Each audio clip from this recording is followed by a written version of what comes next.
Today, I'm going to talk about places to visit in Seoul with honest reviews. I'll talk about places that I personally think it's overrated, and more importantly, how you can make those places worth of your time if you decide to go. And I don't want to end the video there, so I will also talk about the places that I think it's underrated, so you can add those spots to your list. So let's dive into spots that I personally think it's overrated. First, Starfield Library in the Quex Mall. Frankly speaking, this is one of the places that made my eyebrows shoot up when I realized that this is quite popular spots for foreign travelers to visit. And don't get me wrong, this is quite well designed space with floor-to-ceiling bookshelves and open space library. But here's the thing, at the end of the day, this is just gigantic bookshelf. The word library is quite misleading because this is not the library vibe they were thinking of. Starfield Library is located inside of Quex Mall, so it's very crowded, loud, and people are just walking around. And many people just go there and standing at the same spot to take the same photos. And all the books there are in Korean, so I don't know how fluent you are in Korean, but I assume it's not the book type that you can actually take a look. So if you go there to take photos during the daytime, the photos can end up quite flat. Because as I said, it's just a big gigantic bookshelves in a shopping mall. So personally, I don't recommend going to Quex Mall just to see Starfield Library. So how to make this space worth of your time?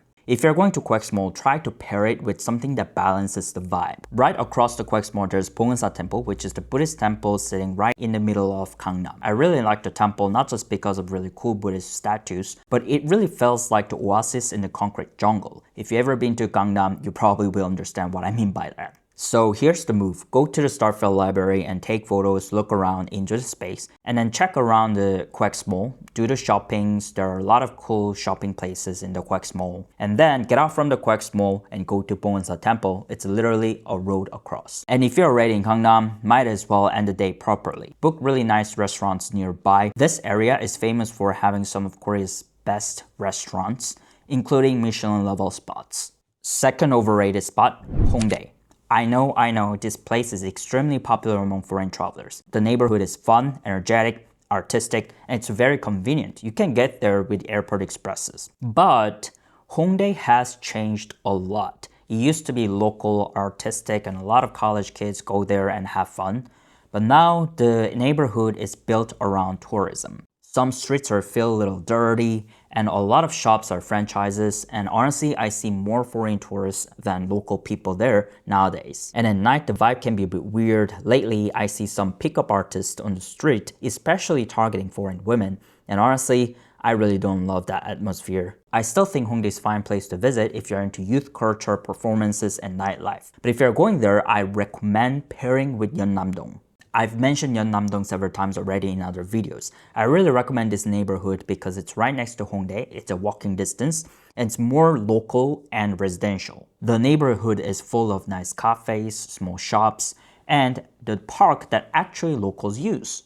You will see people walking their dog and having their chill time on the picnic mat and just enjoying their life. This neighborhood is a simple add-on, but it really completely changes your experience in Hongdae because you experience the touristy area after having some experience in the residential area. So it's a nice balance between the touristy area plus the local real-life experiences. The third overrated place, I have to be a bit careful here, is Gyeongbokgung. Let me clarify. Gyeongbokgung is amazing. I really recommend you visiting there. It's one of the famous landmarks in Seoul, and it's a place that you must visit. Especially, I recommend renting hanboks and going to Gyeongbokgung for free and take a lot of good photos there. And also, it's a historically meaningful place, so I recommend going there. However, what I mean by overrated, this may not be the best place to visit if your intention is trying to know how Joseon dynasty kings actually lived in their palace. If that's your purpose of visiting the palace, Gyeongbokgung may not be the best place to visit. Instead, you probably want to visit Cheongdeokgung. Historically, many Joseon kings spent more time in Cheongdeokgung than Gyeongbokgung, and beyond the history, Cheongdeokgung is simply more interesting to explore. You can see from the map, but Gyeongbokgung is grand and symmetrical, very rectangular, very planned. Cheongdeokgung, on the other hand, was built to blend into the landscape. It reflects a classic Korean architectural idea: buildings should harmonize with nature, not overpower it.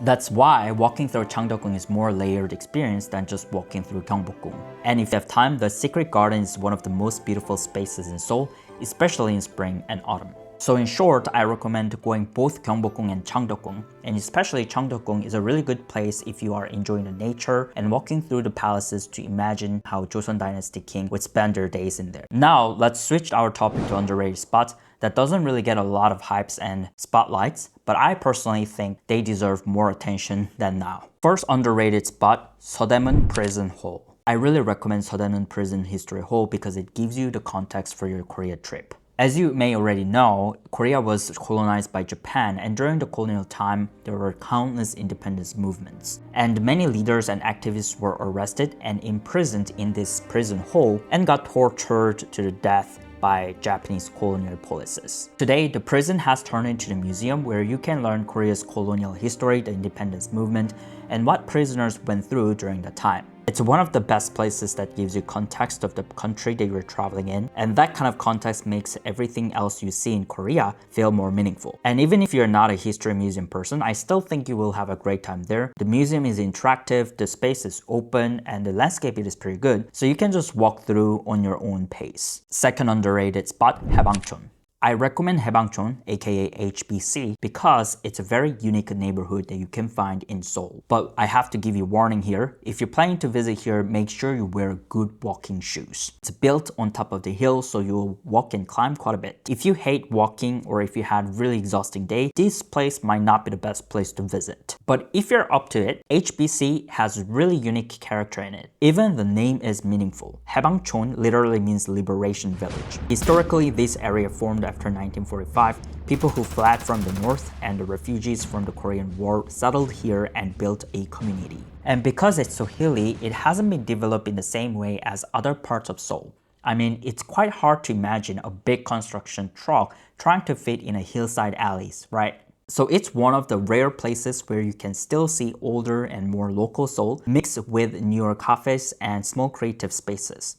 The contrast is the charm. One of my favorite highlights in HBC is Sinungsijang. It's a traditional market, but not in a way most people imagine. The entrance is almost hidden, it's surrounded by buildings, you might not even realize it's there. But once you step inside, the vibe completely shifts. You'll find small restaurants and cafes tucked into the marketplace, and it feels like discovering a secret pocket in the city. My final underrated spot is the Han River Park in Mapogu, specifically in Mangwon-dong. I talked about Mangwon-dong in another different video, but it's one of my favorite places in Seoul because of several reasons. First, it has great independent coffee shops and tea shops. You can find independent shops honestly everywhere and support locals there. Really immerse yourself in Korean local life. Second, it has Mangwon Market, which is probably the second biggest traditional marketplaces in Seoul City. And this is nothing like Gwangjang Marketplace, which is already quite touristy.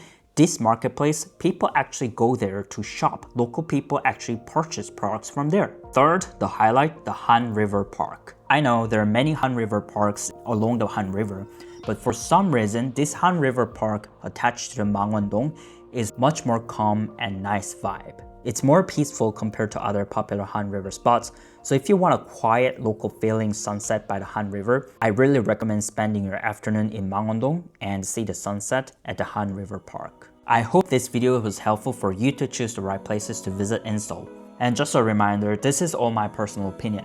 What I feel overrated can be a perfect place and your favorite spot, and that's okay. The goal here is to travel in a way that you actually enjoy and have fun. If you found this helpful, please like the video and subscribe to the channel so I can share more Korea travel tips for you. Until the next time, safe travels!